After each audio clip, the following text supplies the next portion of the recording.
Namaskar, I'm Ramachandran from CreaSakti. CreaSakti is a team of doers comprising engineers, economists, and sociologists. All of us are driven by one goal: to make India's economy grow bigger and better for every Indian. We believe that the progression to prosperity in India depends on what Indians do now in the next 5 years. India's been through one of the world's greatest, fascinating electoral contests. The results came out on the 23rd of May, and the new cabinet led by Prime Minister Narendra Modi took office on the 30th of May 2019. Before the elections, I had written a strategy note to my audience around the world. An amalgam of challengers wanted to unseat Prime Minister Narendra Modi.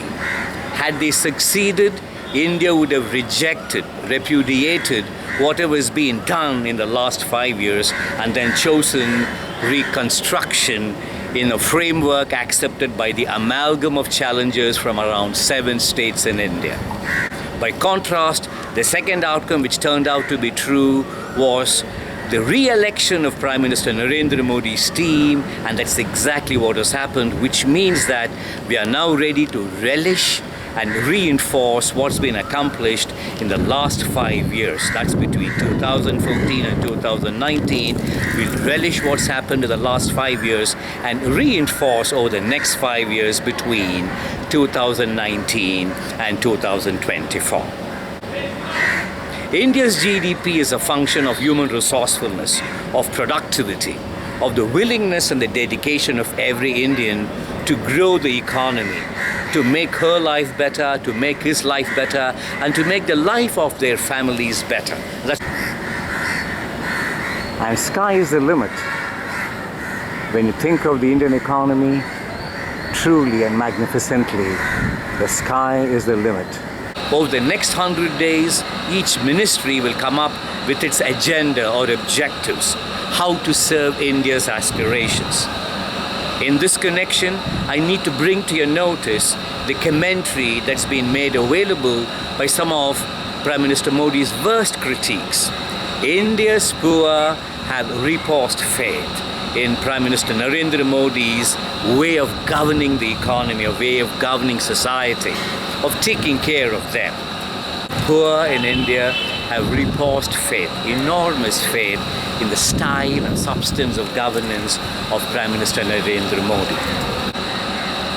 Over the next 100 days, each ministry will come up with its objectives list, its programs list.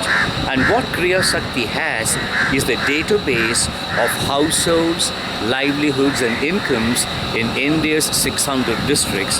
Moreover, CreaSakti has the data that links with the natural endowments and human competence that produces the livelihoods and incomes in each of India's 600 districts.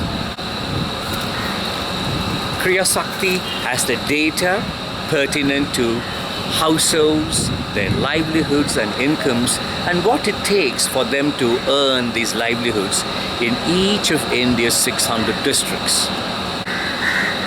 And in the columns, you'll have the objectives and programs of the ministries, of the state governments and the central governments. Health, education, electricity, water, Jal Shakti, infrastructure pertinent to highways, infrastructure pertinent to warehouses, how to conserve water, how to stop desertification, how to ensure protection against floods. So all those are programs and objectives in the columns, C1 to CN. And what we have is the rows, D1 to DN, where DN is the 600 plus districts of India, and we can come to each cell. What does Purulia need in the context of health? What does Medak need in the context of water conservation? What does West Ganganagar in Rajasthan need in terms of warehousing? And what does Nashik need? What does Pune need? For each of the needs, we know the geography and the factors affecting the success of the programs and the objectives. So, CreaSakti proposes to work with 5 major causes of welfare and well-being and prosperity in India. In our bid to pursue this road to prosperity or the progression to prosperity, CreaSakti will work with the following 5 human resource groups. The first, enterprise economy of India, comprising farmers, truckers, wholesalers, warehouse operators, foundry operators, poultry keepers, people who grow goat and sheep for mutton and wool, people who grow tomato and onions, the startups, the small and medium enterprises. India's enterprise economy is enormously big. It comprises farmers, self-employed professionals, including doctors, architects and other engineers, trucking operators, warehouse keepers, school teachers, tuition classes owners. All of them belong to the enterprise economy. People who put in their best foot forward, work with their hands and minds. People who travel around the country, they don't belong to the corporate sector, they don't work for government. But these are India's entrepreneurs. These are India's entrepreneurs who bring to the fore their best interests and best efforts. They include everybody who is self-employed, who takes a risk, applies or deploys one's own capital, and then makes India grow. The second force is India's corporate sector, the organized sector which is competent to manage complexity and risk. CreaSakti will work with the following 2 to start with. I'm just summarizing as I go. The enterprise sector, including the farms. The second sector, the corporate sector. The third is the financial sector, comprising banks, the equity markets, the bond markets, the mutual funds, the rating agencies. They're all financial backbone. The banks, the bond markets, the equity markets, the rating agencies, and those who provide venture capital and private equity, they constitute India's financial backbone. Without the financial backbone, India wouldn't be able to get the best out of its enterprise sector and then the corporate sector. So the 3 sectors that we will be working with now of the 5 are the enterprise sector, the corporate sector, and the financial sector. Then the 4th sector, the governance sector.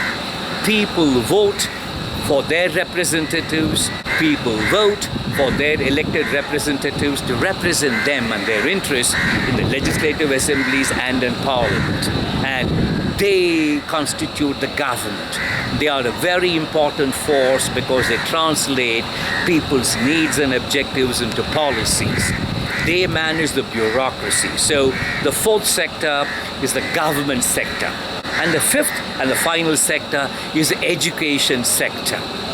India's human resources will be able to produce the very best amongst nations when India's education sector nurtures young, talented India. They could turn out to be engineers, they could turn out to be bankers, architects, they could turn out to be self-employed warehouse keepers, whatever you're talking about. Without India's education sector giving out its best, there's nothing that India can accomplish. So the 5 sectors, the enterprise sector, the corporate sector, the financial sector, the governance sector, and the education sector. CreaSakti will collaborate with each of the 5 sectors.